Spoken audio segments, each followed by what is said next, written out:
I'm Suzi Landolfi, and welcome to Be Crazy Well. Welcome to Be Crazy Well, which is actually a great title for the season.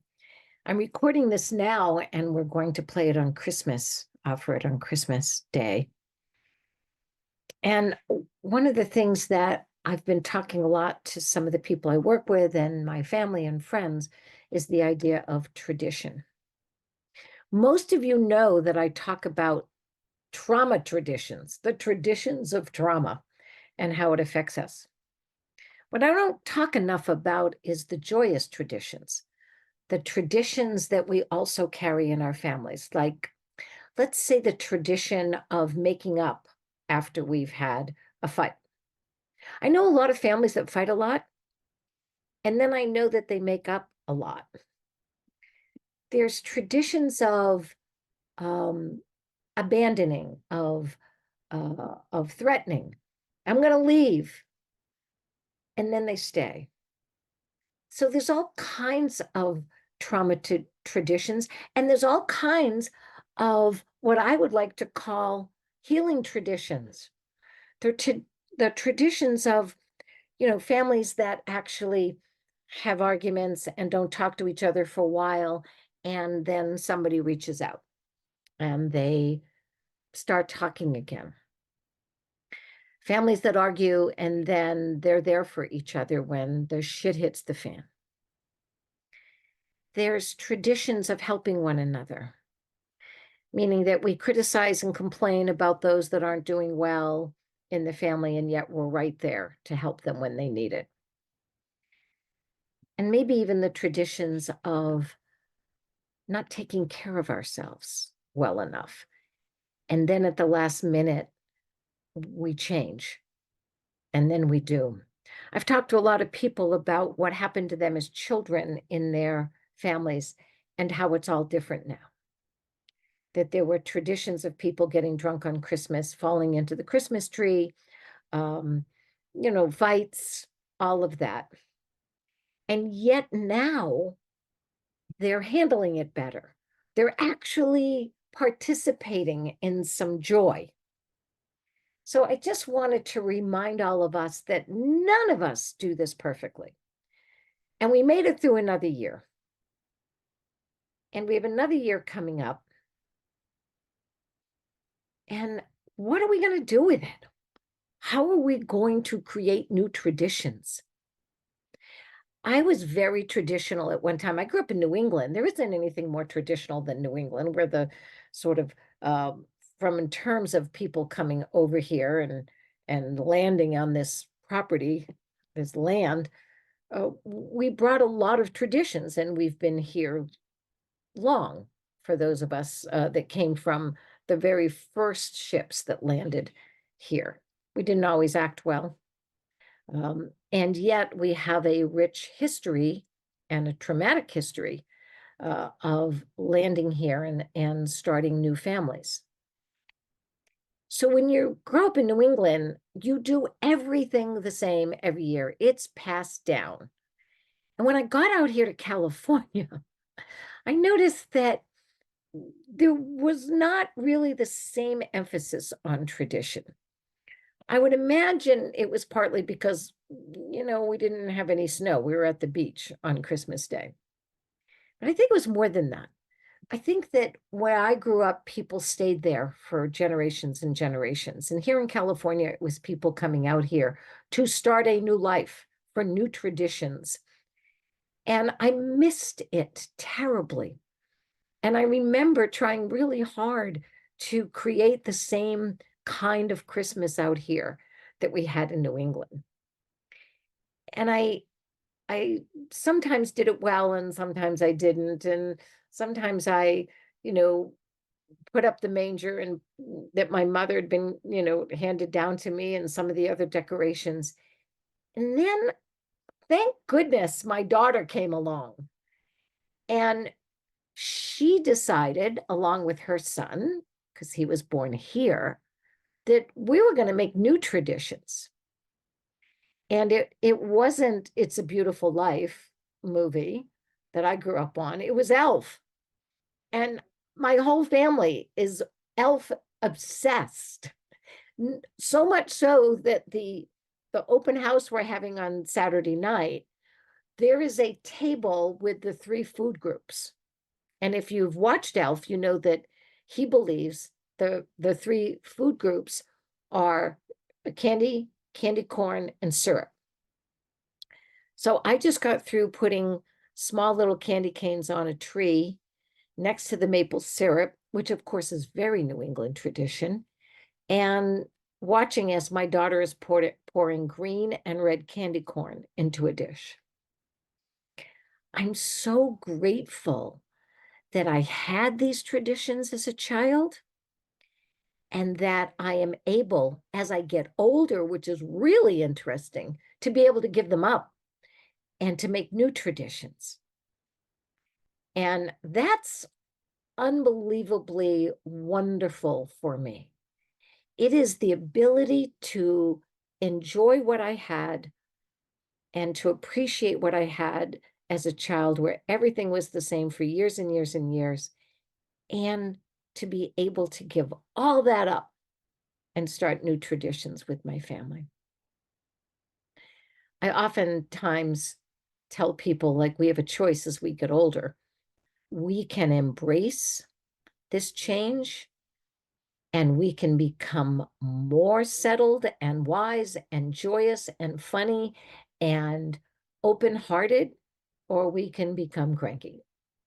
It's kind of like we can be Elf or the Grinch. So my family has decided to be the elf, but I want to tell you a couple of traditions because, as you know, when we talk about mental health and what happened to you, holidays are part of our makeup of how we were trained. So here's one of the stories of my youth. When my mom separated and divorced when I was 5, my father was so angry at her for doing that that he wanted to punish her. So one of the ways he punished her was not giving her truly enough money to manage a household for the 3 children and her. Yet he would give us, every time we saw him on Monday, like $5 each. Now remember, this is well, I was 10 in 1960. So there's that. So $5 was a lot of money in 1960. And he'd say, don't give it to your mother. And of course, we'd walk in the house and the first thing we'd do is hand my mother the money that he gave us, knowing that it was important for her to have to keep the electricity on, which was shut off many times, as was the heat. So anyway, she didn't have enough money to buy us Christmas presents. And my father, wanting to, I don't know, maybe ease his guilt or do something that he didn't have as a child, would buy us massive amounts of gifts, even though we didn't have the heat on, and would send them over in a truck. Now, we thought it was Santa Claus when we were young, but of course, as we got older, we could see the truck. My mother, wanting to give us something, decided she was going to be the stocking filler. She was going to fill our stocking. So again, when we were younger, we thought it was Santa Claus. I don't know if it was that she actually couldn't afford buying regular stockings, some nice felt or cloth ones. But here's what my mother did. She decided to make those stockings so wonderful because that's all she could do. She gave us nylon stockings. Now, not pantyhose, because that wasn't even there yet. Actual stockings, the kind that would go in the legs egg container for you that are old enough to remember that. So she would take 3 stockings and would put an orange at the bottom of them. And that would make the stockings stretch a lot. And then she bought us just wonderful little toys when we were little. And then, of course, all kinds of jewelry and wonderful stuff when we got older. And she wrapped everything in that stocking. And she stuffed it in that nylon stocking. And as she kept stuffing in the stocking, remember, it can stretch a lot. The stocking would get bigger and bigger. And then she'd hang it on the bedpost of our bed. And we had bunk beds for a while. And then we had our own. And that stocking would be I'm going to guess somewhere between 4 and 5 feet long. And we would get up in the morning, it would be hanging by our bed, and it would hit the ground and then go another 2 or 3 feet on the floor. It took us at least an hour or more to open up our stockings, and we loved it. And what was really interesting was when we got older, I'm saying in our teens, and we knew that my mother was doing this, we absolutely looked forward to that stocking more than anything else for Christmas.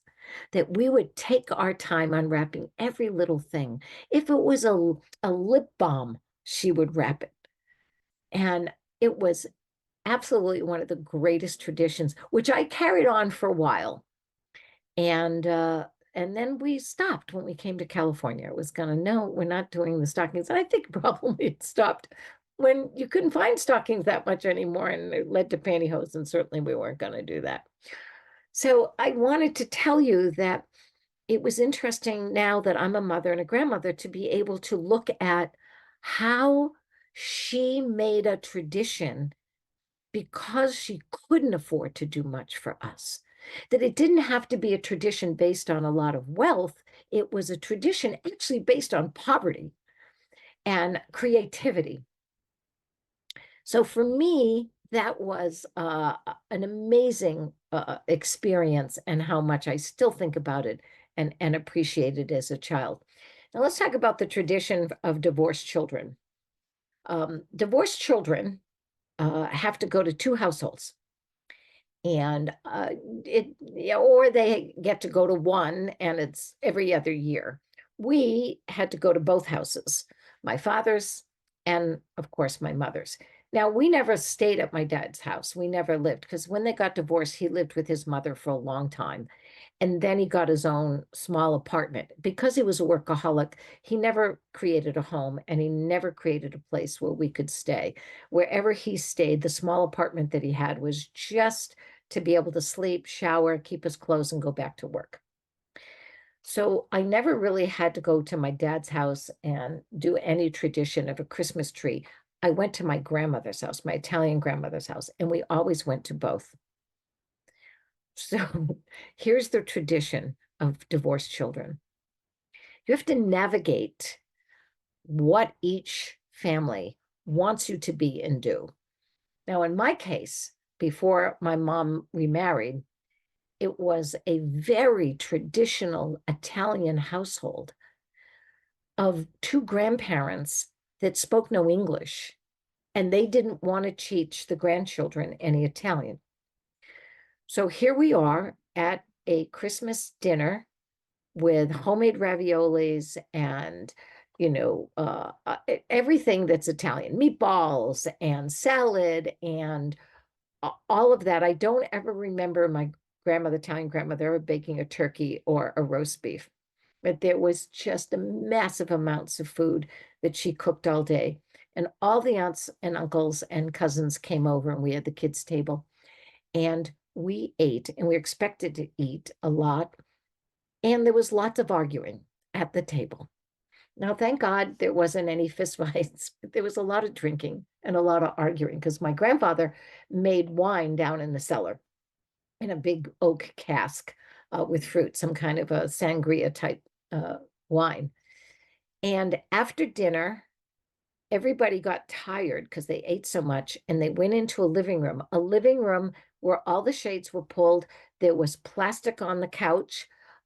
So there was a den where you could sit on the couch without plastic, but the actual living room was covered in plastic, and all the shades were drawn. And so we as children just kind of had to sit there.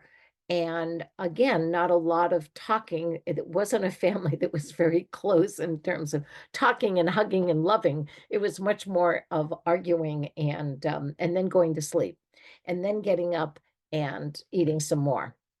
Now I go to my mother's side of the family, and it's very New England. So my mother's middle name was Putnam. That means that she was a direct descendant of the witch trials and of the people that immigrated over here literally on the Mayflower. So here I am in a home that has all oak furniture. We have roast beef, mashed potatoes, and green beans. And there's no spice, unlike in my Italian household where everything had garlic. I was surprised they didn't even have garlic ice cream. And it was quiet and it was very polite and it was very cold. And it was a time where I knew that we were supposed to not show emotion. And yet at the other house, everybody showed every emotion, whether it was helpful or not. And I remember these two worlds where I had to adjust to how people behaved. No one adjusted to us as children. It was that old adage that we had to adjust to the situation we were in. I think both extremes were traumatizing for me. And there were wonderful things about each experience, Christmas tradition, where there were lots of people with lots of energy at the Italian household and lots of movement and lots of smells and colorful with roses everywhere on every print you could imagine. And then another house that was very calm where you played cribbage and we ate and everything tasted great because you could taste it. I was not real fan of garlic, so I actually liked the food better over at my my grandmother's house on my mother's side.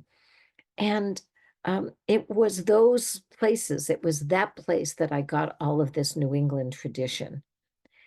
So I share all this with you to know that that's what I came from, and I don't have any of that now. Now I'm going to add one more piece. When my mom and my stepdad started to date and started to get together, my stepdad was Native American, Black, and Italian. And he lived in and with his Black family, although there were also white people that were married into the family.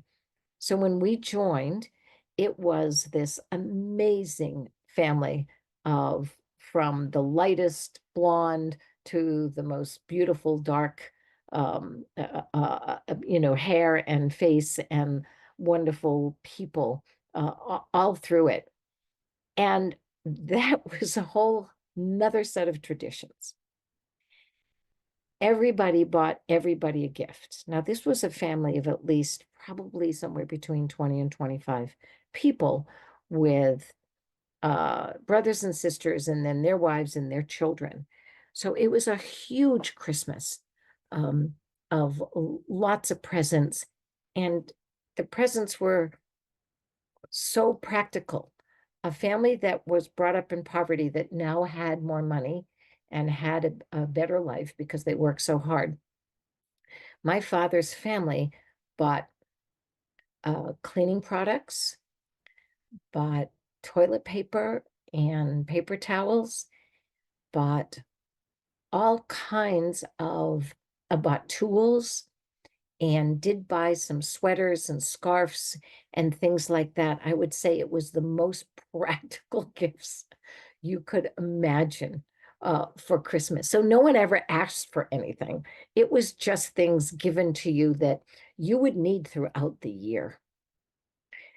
So with all of that, I can tell you that my Christmas and my holiday traditions are as varied as the people that created them, and rich in culture and race and um, gay, straight, uh, all of the above.